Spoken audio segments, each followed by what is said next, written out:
नमस्कार, जय शिवराय। आजच्या व्हिडिओचा विषय आहे बढाई की बदनामी। व्हिडिओ मोदी शेठ बद्दल आहे आणि विषय आहे राम मंदिराचा। इंटरेस्टिंग टॉपिक आहे। तुम्हाला निश्चित हा टॉपिक आवडेल। जरूर पहा शेवटपर्यंत हा व्हिडिओ। काही दिवसापूर्वी मला सोशल मीडियावर एक पोस्ट आली आणि त्याच्याबरोबर व्हिडिओ होता। तुम्ही पण तो पाहिला असेल आणि त्या संबंधी मला माझं मत मांडायचंय। ती पोस्ट काय आहे ती वाचून दाखवतो, म्हणजे तो व्हिडिओ पण तुमच्या लक्षात येईल। तुम्ही तो पाहिला असेलच आणि त्यानंतर मग आपण बोलूया।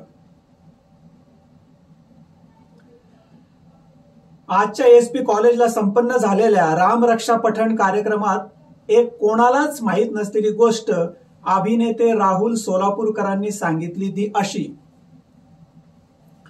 अयोध्येच्या राम मंदिराचं बांधकाम कोर्टाच्या 2019च्या निर्णयानंतर सुरू झाल्यावर त्याच परिसरात असलेली रामलल्लाची मूर्ती एका अस्थायी मंदिरात शिफ्ट करायची होती। त्यासाठी मुहूर्त जो ठरला होता तो होता मार्च 2020चा। नेमक्या त्याच दरम्यान संपूर्ण भारतात कोरोना सुरू झालेला होता आणि त्यामुळे कुणालाच रामलल्लाच्या मिरवणुकीत सहभागी होता येणार नव्हते आणि रामाला वाजत गाजत नेता येणार नसल्याने योगी आदित्यनाथ काळजीत होते। त्यांनी मोदींना फोन लावून सांगितलं की रामाची मिरवणूक दणदणीत व्हायला हवी। तेव्हा मोदींनी सांगितलं की ते मी बघून घेईन आणि तो दिवस होता 25 मार्च 2020 गुढीपाडवा। त्या दिवशी सर्व देशवासियांना थाळी, घंटा, नाद तसेच देवाजवळ दिवा लावायला सांगितला गेला। कुणालाच माहित नव्हते की असे का सांगितले गेले आणि त्या दरम्यान योगी आदित्यनाथ यांनी स्वतः 1.3 किलोमीटर चालत जाऊन डोक्यावर रामलल्लाची मूर्ती घेऊन 5 महंत आणि 3-4 सिक्युरिटी गार्ड घेऊन शिफ्ट केली। तेव्हा संपूर्ण देशवासी थाळी वाजवत होते, परंतु कुणाला याची पुसटशी देखील कल्पना नव्हती। नंतर मोदींनी आदित्यनाथ यांना सांगितले की 100 कोटी लोकांना सोबत घेऊन इतकी वाजत गाजत मिरवणूक अयोध्येत तरी होऊ शकली असती का? मुख्य म्हणजे यात आस्तिक नास्तिक सगळेच थाळ्या वाजवत होते। जय श्रीराम। आणि या संदर्भातला कोणते अभिनेते, काहीतरी नाव त्यांचं, राहुल सोलापूरकर यांनी ही गोष्ट त्यांच्या प्रचार सभेत काहीतरी सांगितलेली होती। तर हा व्हिडिओ आणि ही पोस्ट वाचल्यावर मला हसावं की रडावं ते कळेना। कारण अंधभक्तांचा हा मोठा प्रॉब्लेम आहे की जी गोष्ट ती बढाई मारून मोदी शेठ बद्दल सांगतायत तर त्यांना वाटतंय की आपण मोदींची प्रशंसा करतोय, त्यांची प्रतिष्ठा वाढवतोय। पण खरी गोष्ट ही आहे की थोडासा कॉमन सेन्स जर आपण वापरला, जो अंधभक्तांकडे नाहीये, तर आपल्या लक्षात येईल की यात प्रतिष्ठा मोदी शेठची वाढत तर नाहीच आहे, पण ऍक्च्युली त्यांची त्याच्यात बदनामी होते। कसं ते आपण या व्हिडिओमध्ये समजून घेणार आहोत। तर व्हिडिओच्या सुरुवातीला एक्सप्लेन करण्या अगोदर हे कसं आहे, ओशो यांचे मी प्रवचन ऐकत आलेलो आहोत आणि ओशोंनी त्यांच्या एका प्रवचनात एक महत्वाचं सूत्र सांगितलं आणि त्यावेळेस मी विचार केला होता। त्यांनी असं सांगितलं की अज्ञानी माणसाचं तो जेव्हा तर्क लावतो तेव्हा त्याच्या आधी त्याच्या पुढे त्याची इच्छा असते, म्हणजे इच्छा पुढे असते, तर्क मागे असतो आणि हा असा प्रकार केल्यामुळे तो अज्ञानात असतो, त्याला सत्य माहित नसतं आणि अशाच प्रकारचा प्रॉब्लेम या अंधभक्तांचा झालेला आहे की त्यांना काही करून साम दाम दंड भेद काही करून मोदी शेठची प्रशंसा करायची। मग त्यासाठी वाटेल त्या खोट्या गोष्टी ते स्वतः निर्माण करतील किंवा ज्या गोष्टीत काही तथ्य नाहीयेत तशा गोष्टी ते अशा स्टाईलने सांगतील, अशा तर्काने सांगतील की त्यांना वाटतं की आपले मोदी शेठ फार भयंकर त्यांनी मास्टर स्ट्रोक केला। आणि अशाच पद्धतीचा हा किस्सा या महाशयांनी केलेला आहे आणि त्यात त्यांची फजिती झालेली। खरं तर आता लोकांना, तुम्हाला असं वाटेल की तुम्ही जर व्हिडिओ बघितला असेल तुम्हाला वाटेल की यात काय प्रॉब्लेम काय, तर तेच आपल्याला इथे समजून घ्यायचंय।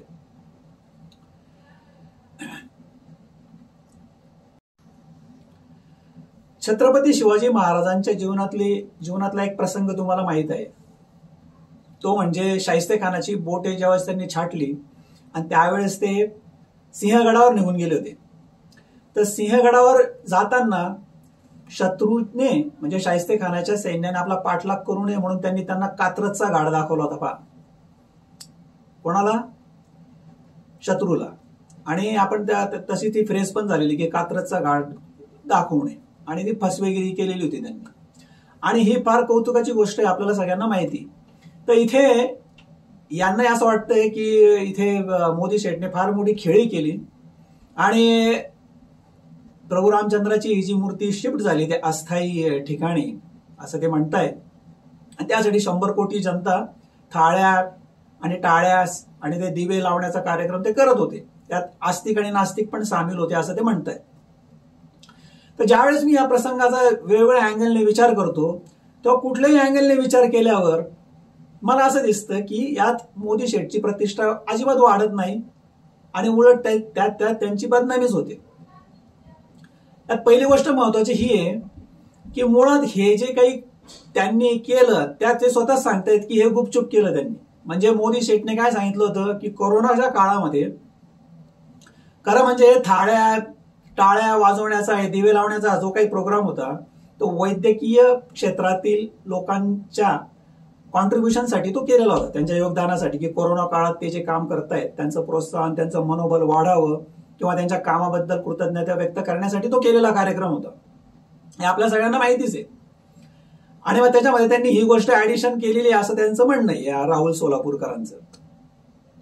त्यात महत्वाची गोष्ट अशी आहे की मला याच्यामध्ये काहीच विशेष वाटत नाही. कारण जर त्यांनी ही गोष्ट गुपचूप केली असेल तर याचा अर्थ असा होतोय की त्यांनी लोकांना या बाबतीत अंधारात ठेवलं होतं. कारण लोकांना टाळ्या ते कावर वाजवत आहेत?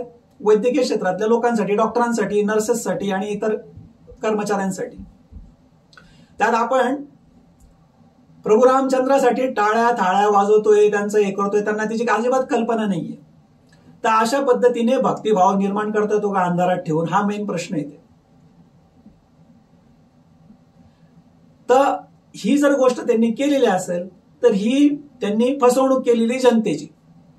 आता माझं म्हणणं असं आहे की मोदी शेठ यांनी जर पाकिस्तानातल्या लोकांना, इतर लोकांना, इव्हन काँग्रेसच्या लोकांना, विरोधकांना जर त्यांनी फसवलं असेल तर एक वेळ समजू शकतो, ती कौतुकाची गोष्ट होऊ शकते.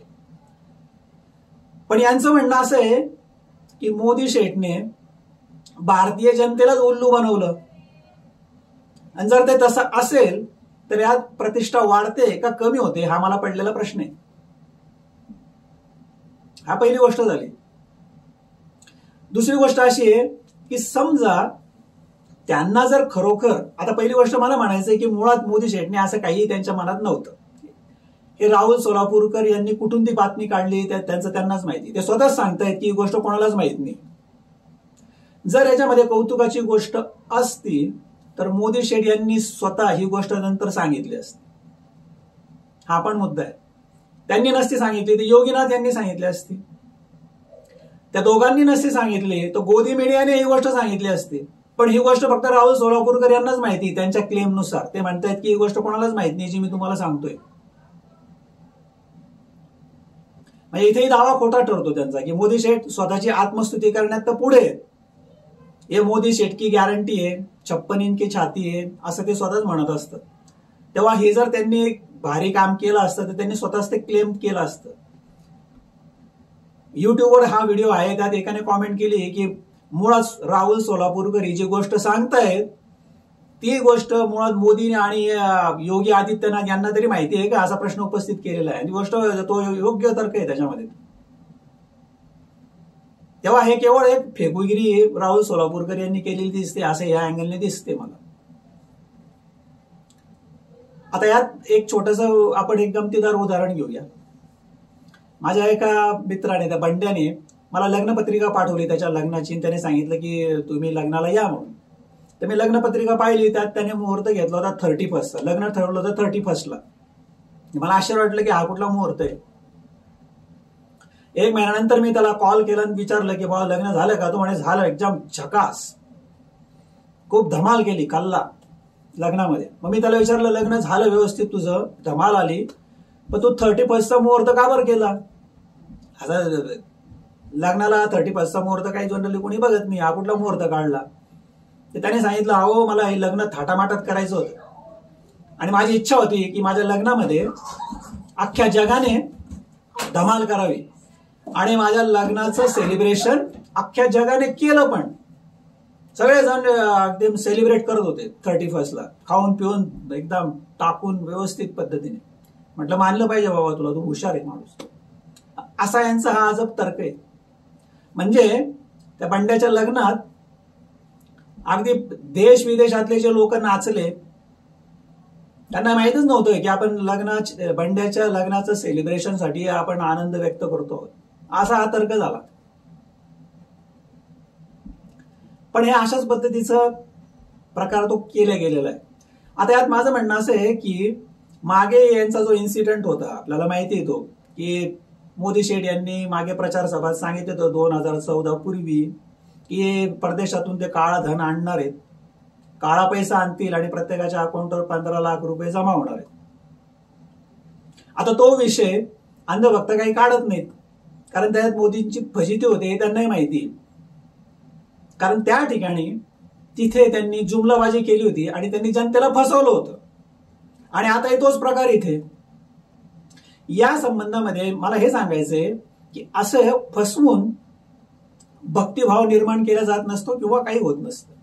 आता खरोखर जर त्यांना, आता दुसरा एक मुद्दा त्याच्यामध्ये अजून लक्षात घेण्यासारख्या गोष्ट आहे की खरोखर जर त्यांना अशी इच्छा असेल मोदी शेठला की रामलल्लाची ती मूर्ती ज्यावेळेस ती स्थापना करणार होते अस्थायी ठिकाणी, यांच्या 2000 मार्चमध्ये 2020 मध्ये असं सांगतायत, त्यावेळेस मोदी शेठ स्वतः पंतप्रधान होते. तर त्यावेळेस जर खरंच त्यांचं तसं इंटेन्शन असतं तर त्यांनी सांगायला काहीच प्रॉब्लेम नव्हता, लपवायची काय गरज होती? कारण त्यावेळेस पण ते सांगू शकले असते की रामलल्लांची मूर्ती तिथे जर आपल्याला प्रतिष्ठापना त्यांची ते अस्थायी ठिकाणी करायची असेल आणि त्याला रिस्पेक्ट म्हणून भारतीय जनतेने, भाविकांनी, सगळ्यांनी आपल्या घरामधल्या देवाऱ्यात दिवा लावावा, त्यांच्या दारामध्ये त्यांनी गुढी उभी करावी, थाळ्या टाळ्या भजन कीर्तन करावे आपल्या घरामध्ये. कोरोनाचे जे काही रेस्ट्रिक्शन आहेत, जे नियम आहेत ते पाळून आपापल्या घरामध्ये याचा आनंद साजरा करावा, असं जर त्यांनी आवाहन केलं असतं तर यात कोणीही ऑब्जेक्शन घ्यायचं काही प्रश्नच येत नाही. चांगली गोष्ट आहे ना, आपण सगळ्यांनी केलं असतं. ठीक आहे, आपण की ते कर्मचारी आहे, म्हणजे शासकीय वैद्यकीय क्षेत्रातल्या लोकांसाठी टाळ्या टाळ्या वाजवतोय, पण त्याचबरोबर आम्ही रामाचा हा जो काही आनंद आहे, राम त्या प्रसंगाचा, त्याच्यासाठी पण आम्ही करतोय पूजा, काहीच प्रॉब्लेम आला नसता. घरातल्या घरातच जर करायचं, सज्जामध्ये आपल्याला गुढी उभी करायची, टाळ्या टाळ्या वाजवायचं तर केलं असतं. मग ही गोष्ट लपवण्यासारखं त्यात काय होतं? शिवछत्रपतींच्या एका प्रसंगामध्ये एक प्रसंग आहे की शिवाजी महाराज लहान असताना, 6 वर्षाचे असताना जिजाबाई साहेबांनी त्यांना पुण्यात आणलं. त्यावेळेस ते पुण्याचं स्वरूप अगदी भकास होतं आणि तिथे कसब्याचा गणपतीचं एक पूजन चालायचं. ते विनायक ठकार म्हणून एक पुजारी आहेत, ते एक पडक्या देवळातल्या गणपतीची गुपचूप पूजा करायची. तर गुपचूप पूजा यासाठी करायची, त्यांचा नाईलाज होता, कारण सुलतानांचं राज्य होतं आणि त्यामुळं पूजा अर्चा करायला त्यांना गुपचूप करायला लागायचे, कारण नाही तर मग सुलतानांना कळलं तर ती मूर्ती फोडून टाकतील ही भीती होती. तर त्या पुजाऱ्याची आपण स्थिती समजू शकतो की त्यांना ते गुपचूप करावं लागत होतं. पण आता हा जो प्रकार गुपचूप मोदी शेठ यांनी केला, याचं कारण आपल्याला काहीच समजत नाही, कारण ते स्वतः पंतप्रधान आहेत, त्यांच्या हातात पॉवर आहे. अशा वेळेस त्यांनी हा उठाठेव अशी गुपचूप पद्धतीने करावी, याच्या मागचं लॉजिक काहीच कळत नाही. पण राहुल सोलापूर यांचं लॉजिक वेगळंच चाललेलं आहे.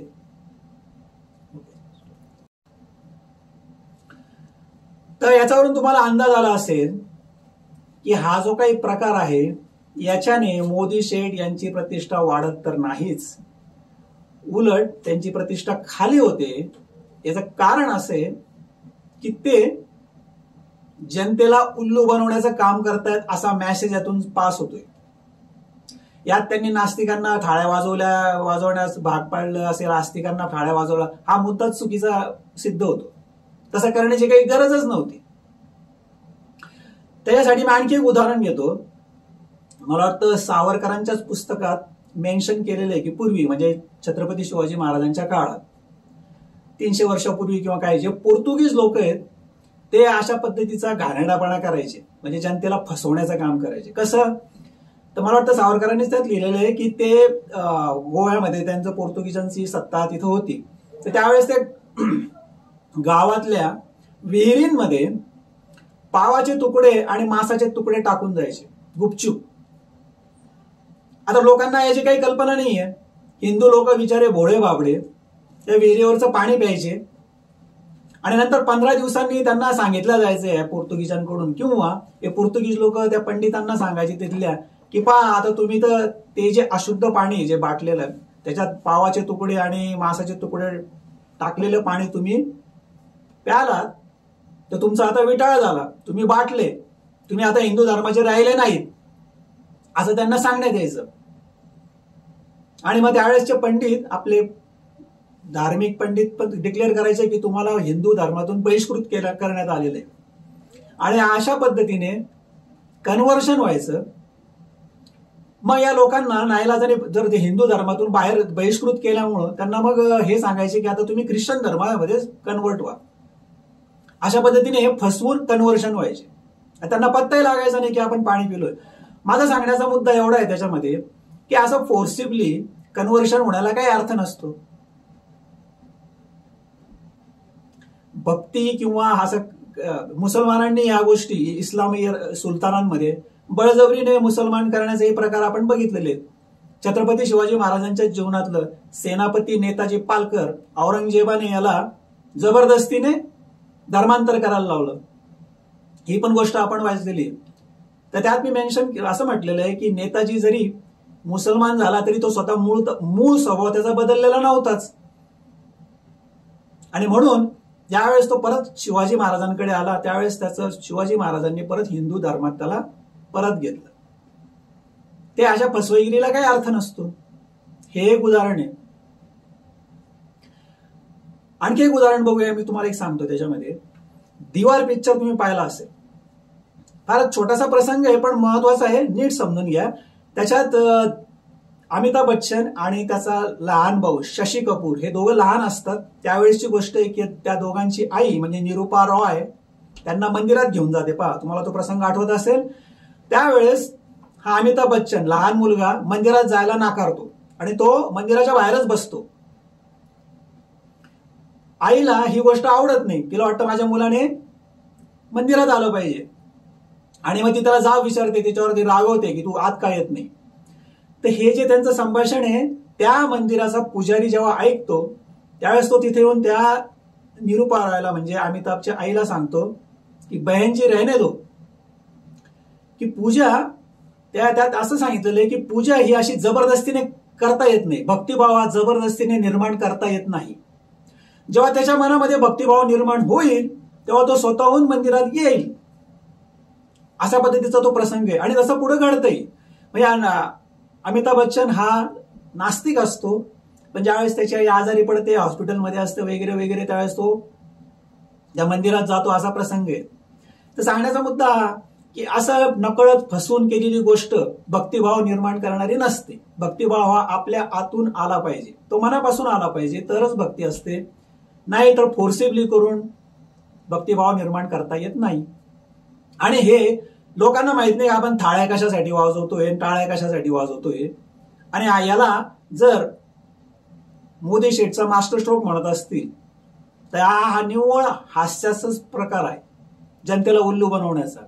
आणि जनतेला उल्लू बनवण्याचा जर प्रकार असेल तर त्याला काहीच अर्थ नाही. त्याच्यात प्रतिष्ठा त्यांची वाढत नाही, उलटी कमी होते. उघड गोष्ट आहे. जर प्रसंगच तुम्हाला सांगायचा असेल तर एका महान विभूतीबद्दल मी तुम्हाला प्रसंग सांगतो. जो प्रसंग मला गॅरंटी आहे की तुम्हाला माहित नाहीये. आणि त्या प्रसंगाबाबत आपल्या सगळ्यांना ऍज अ हिंदू म्हणून आणि ऍज अ मराठी माणूस म्हणून अभिमान वाटला पाहिजे. असा तो प्रसंग आहे जो कोणालाच माहित नाही. जसं राहुल सोलापूरकर म्हणतात ना की हा प्रसंग कोणाला माहित नाही, जो तो आणि त्याच्या स्टाईलने सांगतायत की फार भारी पराक्रम केला. तर बढाई मारण्याच्या ऐवजी त्यांच्याकडून बदनामी झाली मोदी शेठची खरं तर.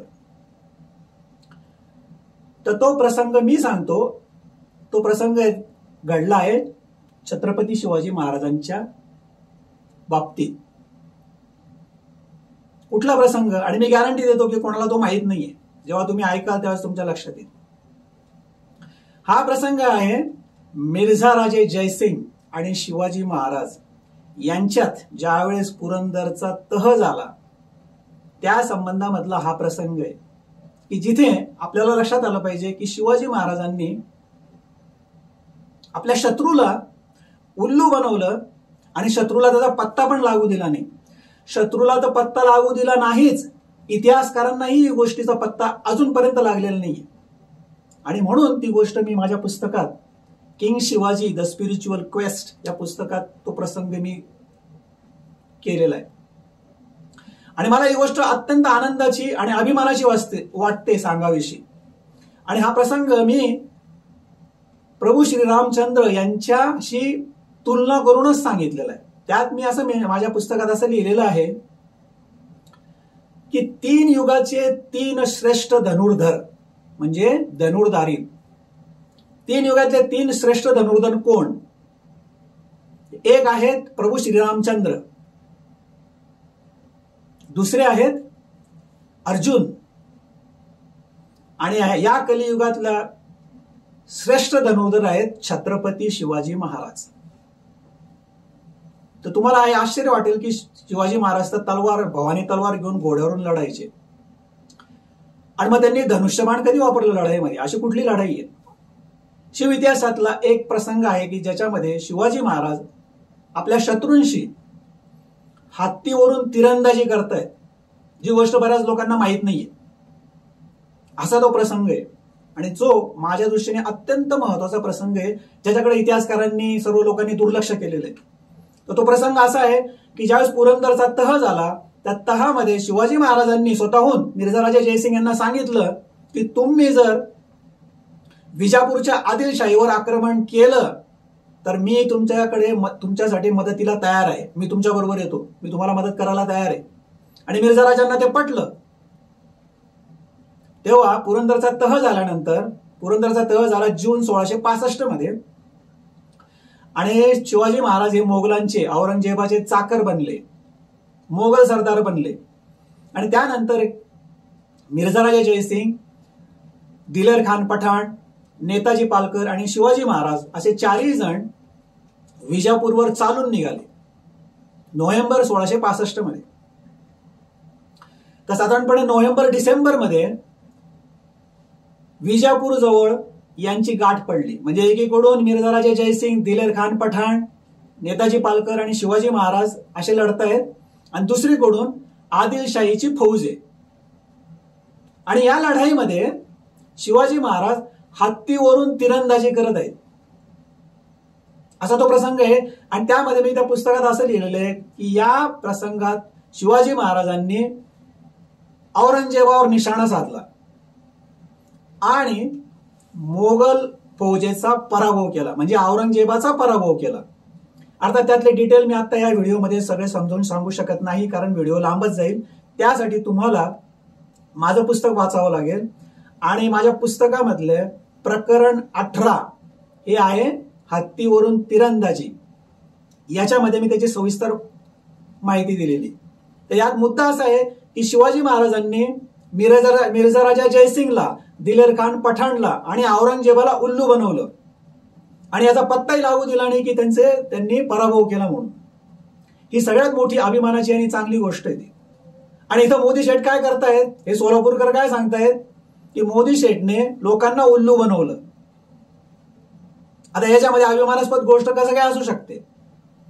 देशाचा पंतप्रधान जर देशातल्या लोकांना जर उल्लू बनवत असेल, हे यात प्रशंसा कसं काय असू शकते? हा माझा सिंपल प्रश्न आहे. प्रशंसा शिवाजी महाराजांची करता येईल की त्यांनी शत्रूला उल्लू बनवलं आणि स्वराज्याचा फायदा करून दिला. जर असो, मला एवढंच ते सांगायचं होतं. तर हा व्हिडिओ जर आवडला असेल तर कृपया या व्हिडिओला लाईक करा आणि माझ्या चॅनलला सबस्क्राईब करा. जय शिवराय.